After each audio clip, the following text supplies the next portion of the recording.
কোন কোন নাফরমানের কবরের ভিতরে জাহান্নামের আগুন আপনি আমাকে আমাদের সবাইকে মাফ করিয়ে দিয়ে আল্লাহ রসুল বানাইয়া আমার উম্মতেরা কোন কোন নাফরমানের কবরের ভিতরে তিন্নিনান লাউ নফিকা ফিল আরদি মা আমবাতাত খদেরা কোন কোন নাফরমানের কবরের ভিতরে একটা নয় দুইটা নয় ৯৯টা বিষাক্ত সাপ জমা হয়ে যাবে। এমন বিদর জমিনের দিকে মুখ কইরা ফুক দিলে কোনো গাছপালা মাথা জাগাতে পারত না। কিয়ামত পর্যন্ত নাফরমানকে সাপ কাটাইয়া কাটাইয়া ঠুকরাইতে থাকবে। মালিক সবাইকে মাফ করে দিয়ে নাফরমানকে কবরের মাটি দুই পাশ থেকে এমন ভাবে চাপ মারবে এক পাজরে হাড্ডি অন্য পাজরের মধ্যে মিশাইয়া দেবে। বাজান এই আযাব সহ্য করার শক্তি দুনিয়ার কোনো মানুষের নাই। যারা ঈমান আনছেন মুসলমান দাবি করেন বাজান ভালো করে চিন্তা ভাবনা করিয়া কবরে রওনা করো, কারণ টাকাও তোমার কবরে যাবে না। নিয়াত যাদের সহি আল্লাহকে রাজি খুশির উদ্দেশ্যে যারা মাহফিলে আসছেন আল্লাহ আমল নামায় লক্ষ লক্ষ নেকিও দান করবে। এই নেকির বু যাদের মধ্যে আসছে তারা কিন্তু নেকি সংগ্রহের জন্য পাগল হয়েছে। যারা দুনিয়ার ক্ষমতা, দুনিয়ার দল, দুনিয়ার বিভিন্ন মোহ, মেম্বার, চেয়ারম্যান, এমপি, মিনিস্টার, পীর, মুফতি, মুহাদ্দিস, সভাপতি, সেক্রেটারি, বিভিন্ন ধরনের পরিচয় যারা পায় তারা ওইটা আদায়ের জন্য চেষ্টা করে। কথা ঠিক না? দুনিয়া এবং আখেরাতের ব্যাপারটা এই চিন্তা করবে যারা মানুষ, আল্লাহ রাব্বুল আলামিন এই চিন্তা করার শক্তি কোনো পশুকে দান করে নাই। এই বুঝ শক্তি আল্লাহ দান করছে কাদের মধ্যে? মানুষের। আল্লাহ রাসূল সাল্লাল্লাহু আলাইহি ওয়াসাল্লাম দুনিয়া সম্পর্কে বুঝাতে যাইয়া বলছিলেন, আলী তুমি মৃত্যুকে কত দূরে মনে করো? আলী রাদিয়াল্লাহু তাআলা আনহু বলছিলেন, হে আল্লাহর রাসূল সাল্লাল্লাহু আলাইহি ওয়াসাল্লাম, আমি যখন নামাজ পড়ার জন্য ওযু করতে যাই তখন আমি খেয়াল করি আমার জীবনের শেষ ওযু এইটাই হতে পারে। আল্লাহ রাসূল সাল্লাল্লাহু আলাইহি ওয়াসাল্লাম বলছিলেন, আলী তুমি ভুল করছো। এক নামাজ থেকে অন্য নামাজ আসতে মাঝখানে অনেক সময়ের ব্যবধান। মৃত্যু এত দূরে না, মৃত্যু এত দূরে না। তুমি যখন নামাজের ডান দিকে সালাম ফিরাও তখন তুমি খেয়াল করো আমি বাম দিকে সালাম ফিরাতে পারি কিনা। এই হলো দুনিয়া, এই হলো। আর আখেরাতের জিন্দেগি সম্পর্কে আল্লাহ রাসূল সাল্লাল্লাহু আলাইহি ওয়াসাল্লাম বলছিলেন,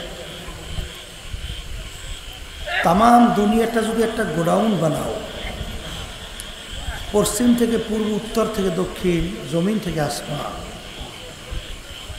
এত বড় ফাঁকা জায়গার ভিতরে সরিষা দিয়ে যদি ভইরা দাও আর একটা পাখিকে যদি বলো এ কবুতর পাখি একটা সরিষার দানা খাবা, আবার ৫০০ বছর পরে আর একটা সরিষার দানা খাবা, এরকম ৫০০ বছর পর পর একটা একটা সরিষার দানা খাইতে খাইতে তামাম দুনিয়াময় গোড়াও সরিষা একদিন খালি হবেই হবে। কিন্তু আল্লাহ রাসূল সাল্লাল্লাহু আলাইহি ওয়াসাল্লাম বলেন, আখেরাতের জিন্দেগি শুরু হবে আর কোনোদিন শেষ হবে না। আর এই আখেরাতের জিন্দেগির সম্বল সম্পদ কামাই করার জায়গা হলো এই দুনিয়াতে। কোথায়? আর দুনিয়া মাজরাতুল আখিরা, এই দুনিয়াটাই হলো আখেরাতের সম্বল সম্পদ কামাই করার জায়গা। এই জন্য আমার ভাইদেরকে বলবো, পর্দা আলেম মা বোনদেরকে বলবো, যারা এই কথার উপরে বিশ্বাস রাখে, আস্থা রাখে, যাদের এই কথার উপরে বুঝ এসে গেছে, দেখবেন তাদের দুনিয়ার কোনো ক্ষমতা, মোহ, আখেরাতকে এক কথায় বাদ দিয়া বেজার কইরা ওই পথে তারা হাঁটবে না, হাঁটে না। কথা ঠিক কিনা? আর যাদের বুঝ আসে নাই, এরা কিন্তু দেখবেন 24 ঘন্টায় শুধু দুনিয়াটা নিয়েই তাদের মোরাকাবা, চিন্তা এবং দুনিয়া দুনিয়া করতে করতে এক পর্যায়ে দুনিয়া থেকে বিদায় নিয়ে কবরে চলে যায়। কথা ঠিক কিনা? আমি আমার ভাইদেরকে বলবো, পর্দারে মা বললে তারা শুনতেছেন, আল্লাহ রসুল সাল্লাল্লাহু আলাইহি ওয়াসাল্লামকে আল্লাহ দুনিয়াতে পাঠাইছেন ওস্তাদ হিসাবে। আল্লাহ রসুল যে আল্লাহর পক্ষ থেকে নবী, এইটা আরবের কাফেররা কিভাবে চিনত? আল্লাহ রাব্বুল আলামিন কোরআনুল কারীমের ভিতরে বলেন যে ওদের সন্তানদেরকে ওরা চিনতে যেরকম কোনো অসুবিধা হয় না। আপনার ছেলেকে আপনার চিনতে অসুবিধা হয় না? আল্লাহ রাব্বুল আলামিন বলেন, আপনি যে আমার পক্ষ থেকে নবী, এইভাবেই ওরা চেনে। কিন্তু চেনার পরেও ওরা ঈমান আনে না। না আনার কারণ কি? ক্ষমতা। কি ক্ষমতা? এই দুনিয়ার মোহ, শান শওকত। কথা ঠিক না বেঠিক? ফেরাউনের কথা শুনছেন না? খোদাই দাবি করছিল না? কি দাবি করছে? এখন লোকজন যাই যখন ধরছে, আপনি আমাদের খোদা যদি হন, তাহলে নীল দরিয়ার পানি আপনার কথা ভাটা জোয়ার হয় না কেন? এখন চিন্তা পড়িয়ে গেছে যে আমার কথা যদি নীল দরিয়ার পানি ভাটা জোয়ার না হয়, তাইলে তো আমার খোদাইগিরি টেকবে না। এখন প্রেশার, চিন্তা, উজরে আলা, প্রধান পরামর্শদাতা ইবলিশ শয়তান। ইবলিশ শয়তান এসে বলতেছে যে তোমার এই চিন্তা বাদ দিয়া কাজ এখন একটাই করতে হবে, জঙ্গলে যাও, যাইয়া মালিকের কাছে কান্দো, এ সারা কোনো গতি নেই। ফেরাও চলিয়ে গেছে জঙ্গলে গতি। এখন কান্দাকাটি করে, মালিক খোদাই দাবি তো করিয়ে বসছি, কারণ আমার কথায় যদি নীল ধরে এ পানির ভাটা জোয়ার না হয়, তাইলে তো আমার খোদাইগিরি টেকে না। জিবরাইল আলাইহিস সালাম আসছে না? এই ফেরাউন কান্দোকা বলে, কান্দি আমার কথা যেন নীল ধরে পানি ভাটা জোয়ার হয়। কথা ঠিক আছে, তোর কথায় নীল ধরে পানি ভাটা জোয়ার হইবে, কিন্তু শর্ত আছে, তোর স্বীকার করতে হবে মালিকের কাছে, মালিক আমি দুনিয়া চাই, আখেরাত চাই না। কারণ কোরআনুল কারীমে আল্লাহ রাব্বুল আলামিন বলেন, মান কানা ইউরিদু হারসাদ দুনিয়া নুতিহি মিনহা। আল্লাহ বলতেছেন, আমার কাছে কেউ যদি দুনিয়া চায়, আমি তো তাকে দুনিয়া দিয়ে দেব। এটা আল্লাহর ওয়াদা। এখন স্বীকার করতে হবে যে মালিক আমি দুনিয়া চাই, আখেরাত চাই না। বল হ্যাঁ, আমি স্বীকার করলাম, আমি দুনিয়া চাই, আমি আখেরাত চাই না। কথা ঠিক না? ঠিক। এই বলতে ঠিক আছে, আর একটা কাজ করতে হবে। কি আর একটা কাজ? যদি কোনো গোলাম মালিকের সাথে নেমক হারামি করে, নেমক খাইয়ে কি করে? নেমক খাই হারামি, বোঝেন নাই? এই এলাকায় এটা পর্বত বাক্য, মেহমানের খাওয়াইছে সুন্দর মতোই, খাইয়ে টাইয়া আবার ওই প্লেটের ভিতরে ধরেন পায়খানা পোশাক করিয়া ডালিয়ে থুয়ে গেছে। খাইছে তো খাইছে, হালালি নেমকের না করিয়া বরঞ্চ আরো হারামি করিয়ে গেছে। এই নেমক হারাম। বলে যে নাকি মালিকের নেমক হারামি করে, তার কি বিচার হওয়া উচিত? বলে তাকে নীল দরিয়ে চুবইয়া মারা উচিত। কলকাতা লিখে দে, তা দেশে লিখে বলে এখন যা, এখন তোর কথায় নীল দরিয়ার পানি বাটা জ্বর হবে। এখন ফেরাই নিয়ে যাই নদীর পারে কয় নীল দরিয়ার পানি জ্বর জ্বর, বাটা বাটা, কথা ঠিক না? যখন নাকি মুসা আলাইহিসসালামের দলবল সহ ফেরাউনের দলবল যখন নাকি তারাইয়া নিয়ে আসতেছে নীল দরিয়ার পাশে যাই, এখন নদী পার হবে কি? আল্লাহ রাব্বুল আলামিন বলে, হে আমার নবী মুসা, তোমার হাতের মধ্যে ওঠা কি? বলে মালিক লাঠি।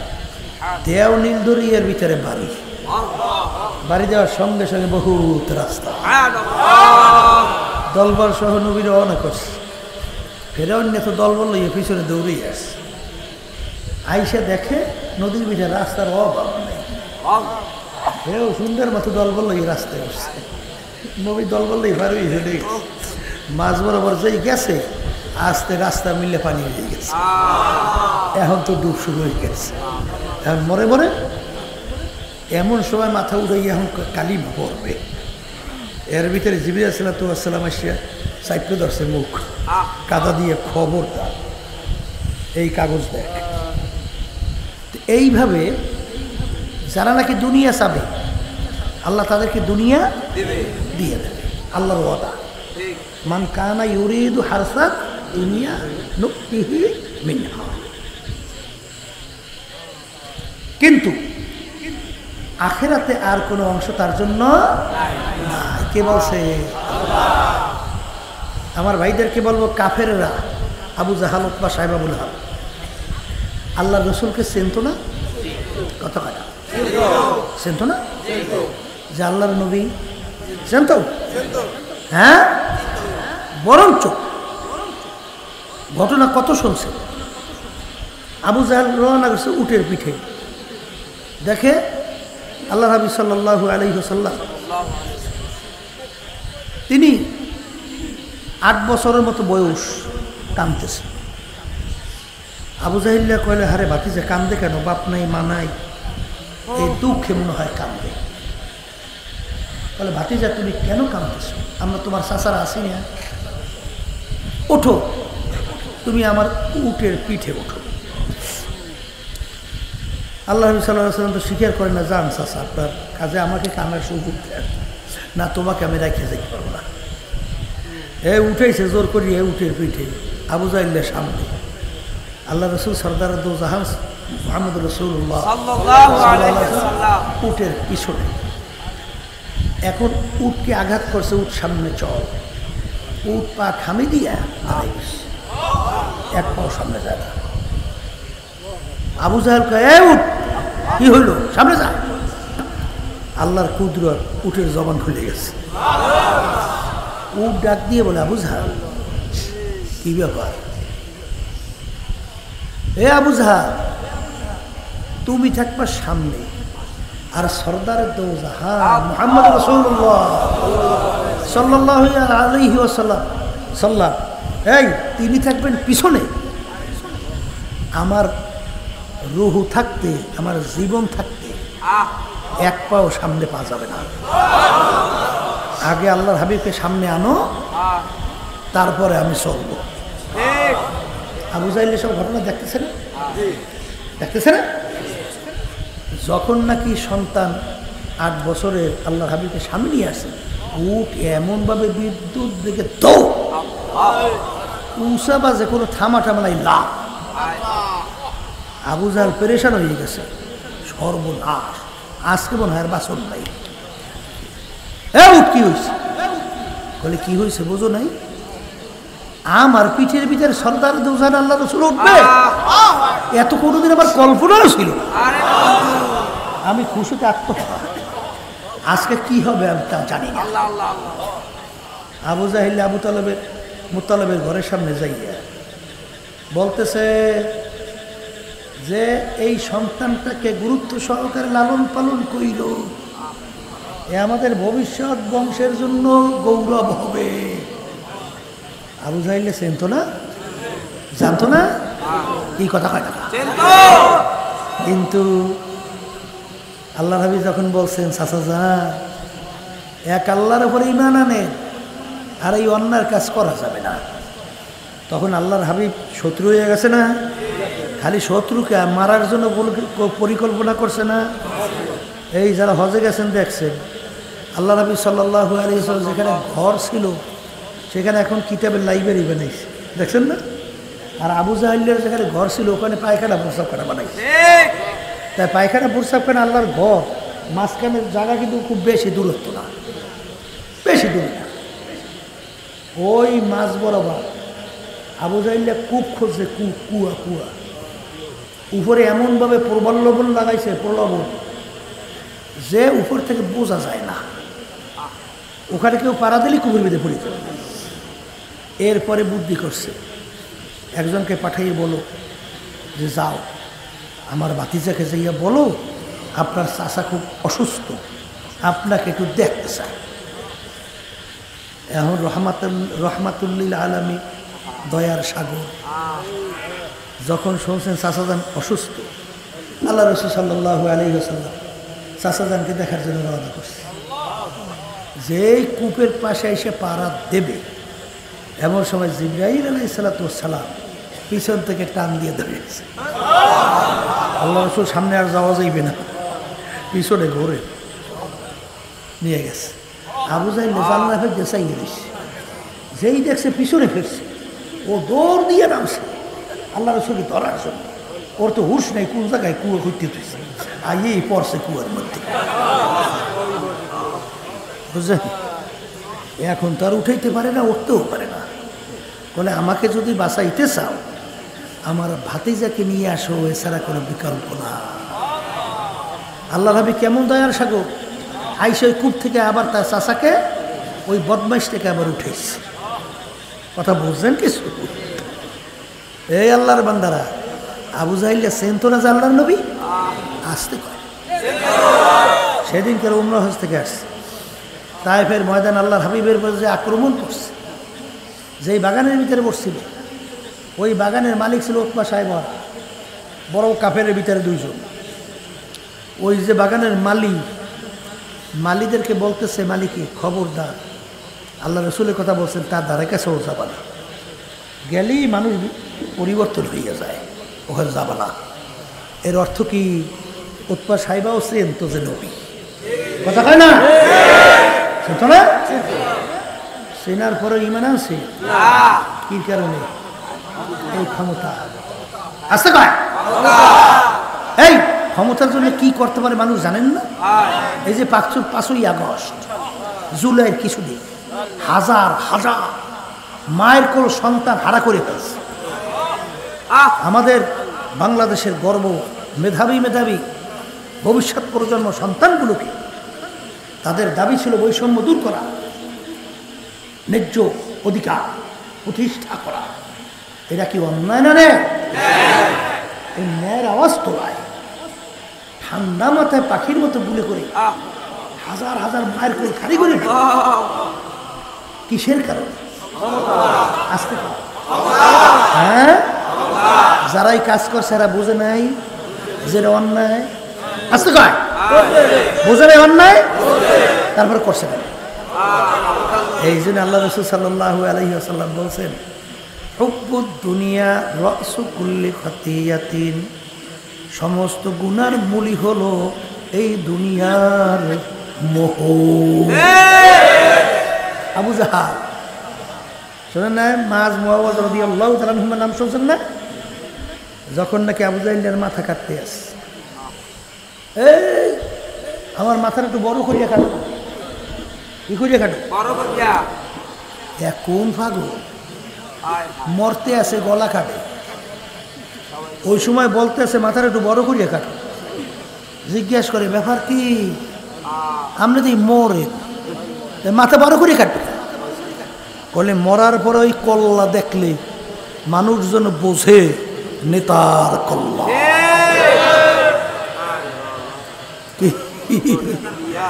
আল্লাহর বান্দারা, এই বাংলাদেশ স্বাধীনতা পাওয়া যায় না যদি কেউ পরিচয় দাও আমি জামাতে ইসলামের লোক, ইমান এই যদি কেউ পরিচয় দাও আমি সারসি না, মা আমি ফুরফুরা, আমি জৈনফুর, এই আমি রাজার বাগ দেওয়ান বাগ আট্রসি মাঝবেন্ডর তাইলে মনে হয় আমি আওয়ামী লীগের লোক এইটা কইলে ওইটা কামটা হইতে পারে হ্যাঁ ডরাইবে না ফেরেশতারা ও তাইলে আমি বিএনপির লোক তাইলেও কাজ এ কবরের যাত্রীরা যদি কবরে কোনো পরিচয় চলত আল্লাহ রাসূল সাল্লাল্লাহু আলাইহি ওয়াসাল্লাম তার চেয়ে বড় পীর অলি গাউস কুতুব দুনিয়া থেকে আসবেও না আসে আসবে আল্লাহ রাসূল দুনিয়ায় থাকা অবস্থায় তার কলিজার টুকরার সন্তান ফাতেমা রাদিয়াল্লাহু তাআলা আনহা তাকে ইঙ্গিত করিয়া বলছিলেন ইয়া ফাতেমা তুনকিজি নাফসাকি মিনান নার হে ফাতেমা রে দুনিয়ায় থাকা অবস্থায় নিজে আমল করো জাহান্নামের আগুন থেকে বাঁচো ও ফাতেমা এরপরে অন্ধকার কবরে যাইয়া শো ফাতেমা যদি কবরে পরিচয় দাও আমি আখিরি জামানার নবীর মেয়ে আল্লাহ রাসূল বলেন ও ফাতেমা এই পরিচয় কবরে কোনো কাজ হবে না এ কবরের যাত্রীরা আল্লাহ রাসূল সাল্লাল্লাহু আলাইহি ওয়াসাল্লাম কবরে যদি তার মেয়ের ব্যাপারে কোনো নাজাতের গ্যারান্টি দিতে না পারে এমন কোন পীর এমন কোন দল এমন কোন দলের নেতা নেত্রী যে তোমাকে আমাকে নাজাত করে জান্নাতের ব্যবস্থা করতে পারবে জোরে বলেন পারবে আবার জোরে বলেন পারবে যদি নাই পারে আর দুনিয়া মাজরাতুল আখিরাত এই দুনিয়াটা হলো আখিরাতের সম্বল কামাই করার জায়গা এ কবরের যাত্রীরা আমার মালিক সত্য কালামের ভিতরে ঘোষণা করছেন ফারিকুন ফিল জান্নাতি ওয়া ফারিকুন ফিস সাঈর কিয়ামতের ময়দানে আমি মানুষগুলোকে উঠাইয়া দুইটা ভাগে ভাগ করব কয় ভাগ দুই ভাগ এই আবার জোরে বলেন কয় ভাগ দুই ভাগ এই তৃতীয় কোনো ভাগ আছে নাই তৃতীয় কোনো ভাগ আছে নাই এক শ্রেণীর মানুষকে আমি তাদের যখন দাড়ি পাল্লায় দিয়ে আমলনামা ওজন দেব যাদের নেকের পাল্লা ভারী হবে গুনার পাল্লা ভারী হালকা হবে তাদের জন্য আমি এমন মেহমানখানা বানায় রাখছি ওই মেহমানখানার নাম হলো বেহেশত আল্লাহ আপনি আমার জন্য আমাদের সবার জন্য কবুল করেন ওই মেহমানখানা বেহেশতে যদি একবার কেউ ঢোকে আর কোনো দিন বের করা হবে না আমি দাড়ি পাল্লায় দিয়াম আমলনামা মানুষের ওজন দেওয়ার পরে যাদের নেকির পাল্লা হালকা হইয়া যাবে গুনার পাল্লা ভারী হবে তাদের জন্য আমি এমন শাস্তির জায়গা বানায় রাখছি যেই শাস্তির জায়গার নাম হলো জাহান্নাম আল্লাহ আপনি আমাকে দেবেন সবাইকে মাফ কইরা দিয়েন জাহান্নাম এমন কেমন ভয়াবহ জাহান্নামের আগুন কেমন ভয়াবহ বাজান আমার উপরে কেউ রাগ কইরাও লাভ নাই চিন্তা করেও লাভ নাই জাহান্নামের আগুন আমার মালিক তৈরি করার পরে আল্লাহ রাব্বুল আলামিন বলেন ফেরেশতারা জাহান্নামের আগুনকে তেজ করো 1000 বছর তেজ করতে করতে আগুন একেবারে লাল বর্ণের হয়ে গেল আল্লাহ বলেন ফেরেশতারা এই আগুনে হবে না আগুন আরো তেজ করো কারণ ও সমস্ত নেয়ামত আমার ওরা ভোগ করছিল আমার দেওয়া নেয়ামত চক্ষু দিয়ে দেখছে আমার দেওয়া নেয়ামত জবান দিয়ে কথা বলছে আমার দেওয়া নেয়ামত হাত দিয়ে কাজ করছে আমার দেওয়া নেয়ামত পা দিয়ে হাঁটছে আমার দেওয়া নেয়ামত বাতাস টানছে এবং ছাড়ছে আমার দেওয়া নেয়ামত ব্রেন দিয়ে পড়াশোনা কইরা সার্টিফিকেট অর্জন কইরা বড় বড় চাকরি করছে ব্যবসা বাণিজ্য কইরা সম্পদের মালিক হইছে আরে কত মানুষ প্রতিবন্ধী আমাদের সামনে বিভিন্ন জায়গায় অনেক বড় লোকের সন্তান নিয়ে আসে কান্দে আর বলে হুজুর ওর জন্য একটু দোয়া করে আর কি সুন্দর ফুটফুটে চেহারা আমি বলি ব্যাপার কি হয়েছে বলে হুজুর আমার মালিক ওকে প্রতিবন্ধী বানাইছে এই কথা বলে বাপ কান্দে এ কবরের যাত্রীরা আমার মালিক ইচ্ছা করলে তোমাকে আমাকে প্রতিবন্ধী বানাইতে পারতো কি পারতো না? এই ব্রেন সুন্দর, সমস্ত অঙ্গ প্রত্যঙ্গ সুন্দর কে বানাইছে? এই নেয়ামত কার? কত বোবা মানুষ তোমার আমার সামনে আও করে চিল্লায়, ওর বুকে কত জ্বালা, ওর মনের ভাব প্রকাশ করতে পারে না। আল্লামাহুল বায়ান, আমার মালিক তোমাকে আমাকে কথা বলার শক্তি দান করলেন। তুমি আর আজকে আমি কথা বলি, আর বোবা কথা বলতে পারে না, মনে হয় যেন আর বুক ফাইটা যায়। এই কথা বলার নেয়ামতকে দান করছে। আরে কত অন্ধ মানুষ তোমার আমার সামনে হাত পাতে। কালকেও মনে পড়ে এক অন্ধ হাফেজ না চরবনাইতে গেছে, আরে হাদিয়াও আমার জন্য নিয়ে গেছে। আরে হুজুর আমার জন্য একটু দোয়া করে। হুজুর অনেক সময় মন চায় আসতে পারি না, আর আমার মালিক আমাকে চক্ষু দেয় না। আরে এরপরও ওই হাফেজ মাওলার দরবারে শুকরিয়া আদায় করে, অন্ধ মালিকের দরবারে শুকরিয়া আদায় করে, আর বলে আমার দয়ার মালিক তুমি আমায় অন্ধ করলে, তাতে কোনো দুঃখ নাই। অন্ধকারের মাঝে মালিক তোমায় যেন আমি খুঁজে খুঁজে এই নেয়ামত আমার মালিকের দেওয়া। এই ফেরেশতারা এই আগুনে হবে না, আগুন আরো তেজ করো। আবার 1000 বছর পর্যন্ত আগুন তেজ করতে করতে করে সাদা দবদবে হয়ে গেল। এই আগুনে হবে না, আগুন আরো তেজ করো। আবার 1000 বছর তেজ করতে করতে হাত্তা সোয়াদ্দা, আগুন একেবারে অন্ধকার কালো হইয়া গেল। ওই আগুন কত এখন ভয়াবহ অবস্থায় আছে। আল্লাহ রাব্বুল আলামিন নিজে জাহান্নামের আগুনের বিবরণ দেয়। নারুল্লাহিল মুকাদাতুল্লাতী তাত্তালিউ আলাল আফইদা, এমন তেজের আগুন হবে শরীরের যে কোনো জায়গায় লাগার সঙ্গে সঙ্গে ওই আগুন যাইয়া কলিজা পর্যন্ত পৌঁছা যাবে। আল্লাহ আপনি আমাকে মাফ করিয়ে দেয়, আমাদের সবাইকে মাফ করিয়ে দেয়। আসলে তোমার আমার চিন্তাও নাই, চেষ্টাও নাই, ইমানের ভিতরে মজবুতি নাই।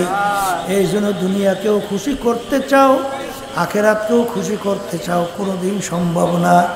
বাজান যেই কাজে আমার মালিক বেজার, ইমানদার আল্লাহ ওয়ালা কোনোদিন ওই কাজে ওই পথে হাঁটতে পারে না। কথা কয় না? আরে আর যেই কাজে আমার মালিক খুশি, ওর জীবন থাকতে ওই কাজ ছাড়ে না। কি কথা ঠিক না বেঠিক? এই জন্য আমার ভাইদেরকে বলবো, পর্দা আলে মা বোনদেরকে বলবো, মরার পরে বা 2টা দলে ভাগ করবেন। বাজার একদল মালিকের মেহমানখানা বেহেশতে, আর জাহান্নামে। আমরা যারা মুসলমান আমাদের সবাই কিন্তু মন চায় জান্নাতের ভিতরে যাব, বেহেশতে যাব, আর জাহান্নাম থেকে বাঁচবো। কথা ঠিক না বেঠিক? কিন্তু বাজান পর্দা আলে মা বোনদেরকে বলছি, বাজান মন চাওয়া সত্ত্বেও আসলে অনেকে আমরা নেকের পাল্লা ভারী করতে পারি না, গুনার কাম ছাড়তে পারি না। জোরে বলেন কথা ঠিক না বেঠিক? এই নেকের পাল্লা ভারী করার জন্য, গুনার কাম থেকে বাঁচার জন্যে বাজান শত্রু আমাদের সামনে পথ আটকাইয়া আমাদেরকে গুনার ভিতরে লিপ্ত করায়। এর ভিতরে একদল শত্রু হইল জিন শয়তান। কি শয়তান? আর একদল শত্রু হইল মানুষ শয়তান, আর একদল শত্রু হইল নফসে আম্মারা। কথা ঠিক না বেঠিক? এই শত্রুর থেকে বাঁচার জন্য আমার আল্লাহ, আমার সৃষ্টিকর্তা, আমার মালিক তোমাকে আমাকে হুকুম করছেন, ওয়াকুনু মা'আস সাদিকিন, তোমরা সাদিকিন বান্দাদের সঙ্গী হইয়া যাও। বাজানদেরকে পরীক্ষার জন্য বলবো, যারা সহি তরিকা, সঠিক তরিকা, হক্কানি সঠিক লোকদের সঙ্গে সম্পর্ক রাখে, দিনের দিন তাদের আমলের ভিতরে পরিবর্তন আসে কি আসে না? তাদের দিকে তাকাইয়া দেখব, হুঁশ থাকতে জীবন থাকতে আল্লাহর ফজল ও করমে 5 ওয়াক্ত নামাজ ছাড়ে না। কথা কয় না? কথা ঠিক না বেঠিক? বাজান হুঁশ থাকতে রোজা ছাড়ে না। আল্লাহর ফজল ও করমে দুনিয়াও যদি তাদের পায়ের উপরে ফেলাইয়া রাখা হয়, হারাম বাজান যেই মাল হারাম, হারামের কাছেও যায় না। কি কথা ঠিক না বেঠিক? কারণ তারা চিন্তা করে, আল্লাহ রাসূল সাল্লাল্লাহু আলাইহি ওয়াসাল্লাম বলছেন, যে হারাম মালের দ্বারা রক্ত এবং গোশত তৈরি হবে তার জায়গা জাহান্নাম ছাড়া হবে না। এর জন্য তারা হুঁশ থাকতে জীবন থাকতে ওই হারাম মালের দিকে নজর দেয় না। জোরে বলেন কথা ঠিক কিনা? ওয়াকুনু মা'আস সাদিকিন, সাদিকিন বান্দাদের সঙ্গী হওয়া লাগবে। এই হুকুম কার?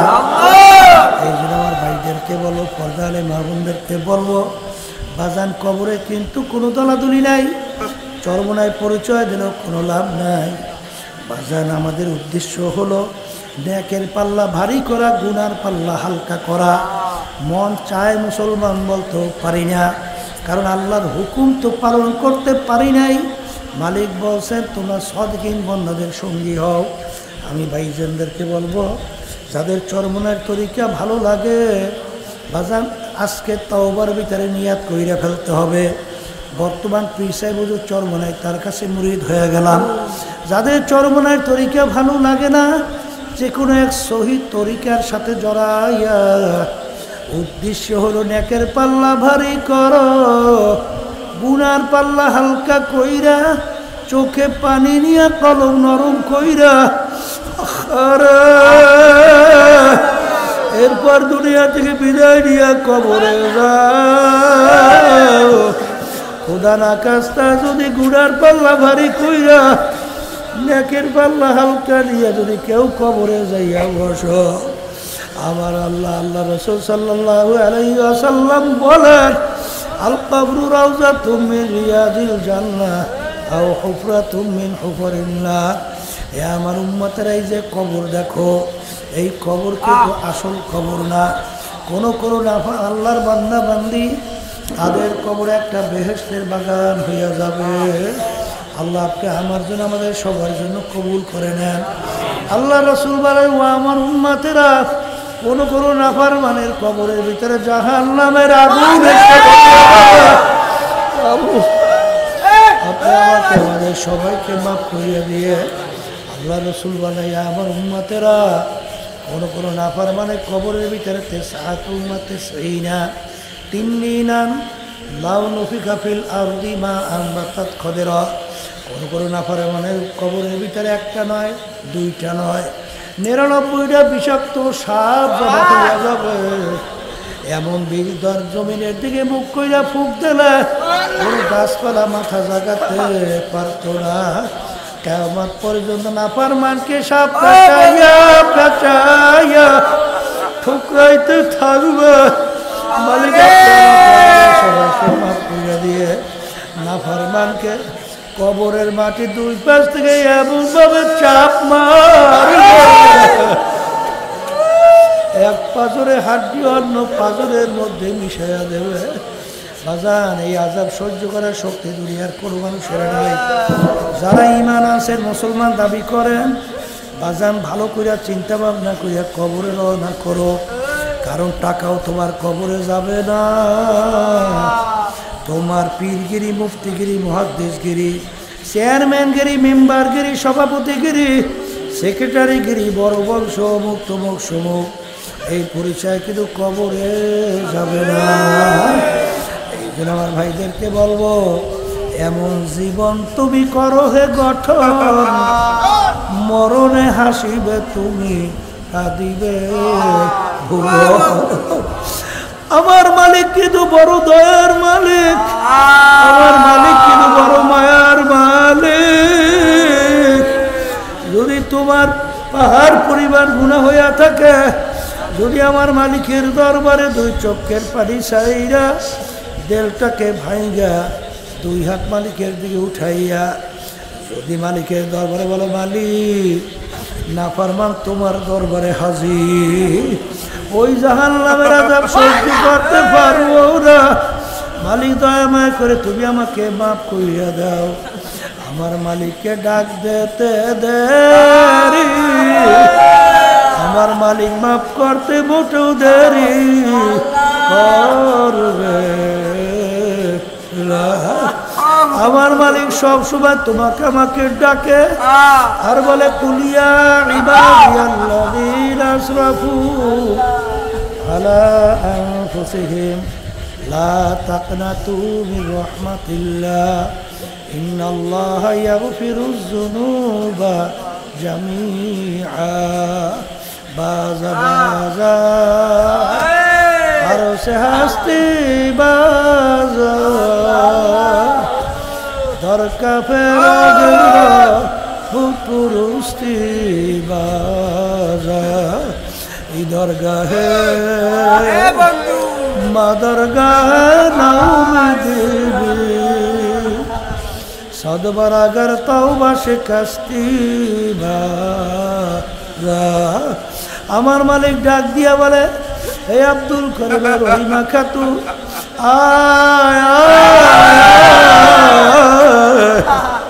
তুই যদি পাহাড় পরিমাণও গুনাহ কইরা থাকো, এমনকি ভূত পূজার মতো শিরকির গুনাহ কইরা থাকো, আমার দরবার নৈরাশার দরবার না, আমার দরবার বঞ্চিতের দরকার না, দরবার না। তুই দেলটাকে ভাইঙ্গা দুই চোখের পানি সাইরা যদি খালেস তওবা তুই করতে পারো, শুধু আমি তোর গুনাহ মাফ করব তাই না, এমনকি তোর গুনাহকে আমি নেকের দ্বারা পরিবর্তন কইরা দেব। এই দয়ার মাওলাকে ভুইলা কার প্রেমে পড়ছো, কার মহব্বতে পড়ছো? দুনিয়ায় স্বার্থ আছে, সম্পর্ক আছে, স্বার্থ নাই। অনেক সময় দলীয় লোকদেরকে অনেক সময় গুলি কইরাও মাইরা ফেলায়। জোরে বলো কথা ঠিক কিনা? কার প্রেমে পড়ছো, কার মায়ায় পড়ছো, কার মহব্বতে পড়ছো? এই জন্য আমার বাজানদেরকে বলবো, পর্দার এই মা বোনদেরকে বলবো, আমার মালিক যখন মাহফিলে নিয়ে আসছে, আমার মালিকের কাছে দেলটাকে ভাইঙ্গা নিজেকে নিজে অপরাধী মনে কইরা তারপর মালিকের দরবারে মাপ চাও। মাপ চাইলে আমার মালিক তোমাকে আমাকে মাহরুম করবে না। আল্লাহুম্মা আমিন। এ ঘরের মেয়ে লোকেরা হাত উঠা।